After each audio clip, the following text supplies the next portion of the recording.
Bem-vindo a mais esta reflexão.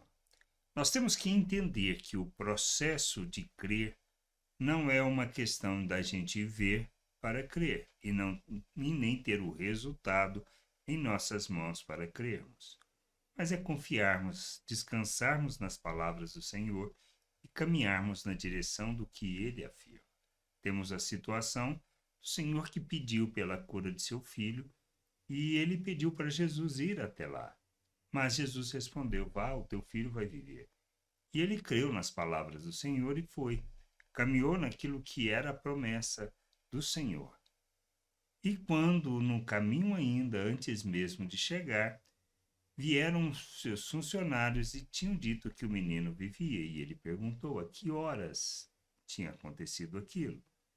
E foi justamente na hora em que as palavras de Jesus foram proferidas. Por isso, crer não se trata de ver o resultado ou mesmo de ver, mas de crermos naquilo que o Senhor fala, acreditarmos nas palavras do Senhor e caminharmos nessa direção. Isto não só servirá para testemunho, como nos fortalecerá no nosso crescimento, no amadurecimento da nossa fé, pois entenderemos que não se trata do que vemos, mas do que o Senhor afirma. A nossa vida é assim, e isto serve de testemunho para as outras pessoas. Testemunho por crermos naquilo que é a palavra do Senhor. O que acontecerá?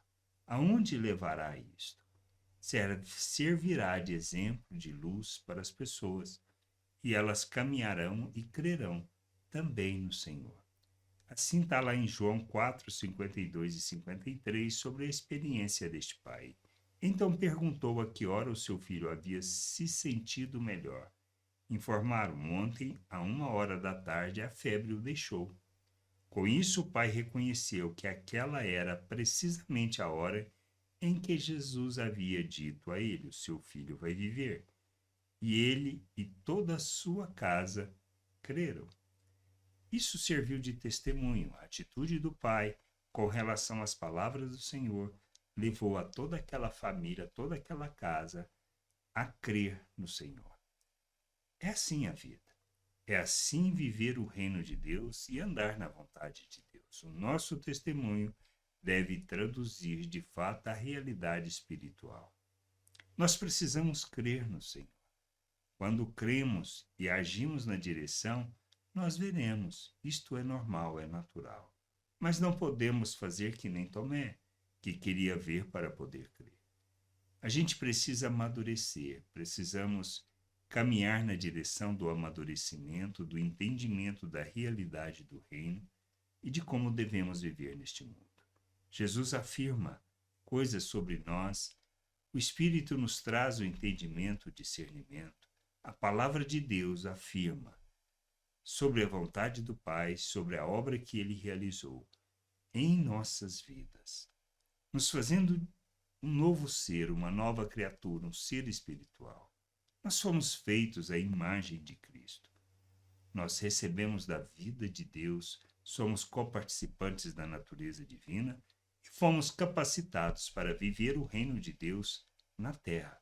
Precisamos crer nisso e caminharmos nessa direção de revelarmos esta realidade que o Senhor afirma. A jornada de amadurecimento se trata disso, de crermos e caminharmos nessa direção, agindo segundo a vontade de Deus, para que, nos despindo da natureza humana, possamos nos revestir de Cristo e amadurecermos e revelarmos o Senhor, pois isto servirá de testemunho para que outros possam crer. Que a gente possa caminhar para a maturidade, caminhar para o entendimento, para a compreensão, amadurecermos no desejo de buscarmos o conhecimento, o entendimento da vontade do Senhor e sermos luz neste mundo, expressão da glória, da graça, do amor de Deus a todas as pessoas. Somos chamados para revelarmos o reino, revelarmos o Pai, glorificarmos o Pai por meio de nossas vidas, nas nossas relações, expressando e revelando o Pai a todas as pessoas. Que a gente cresça, amadureça, que a gente possa compreender todo o querer e toda a vontade do Pai. Graça e paz sobre a tua vida. Amém.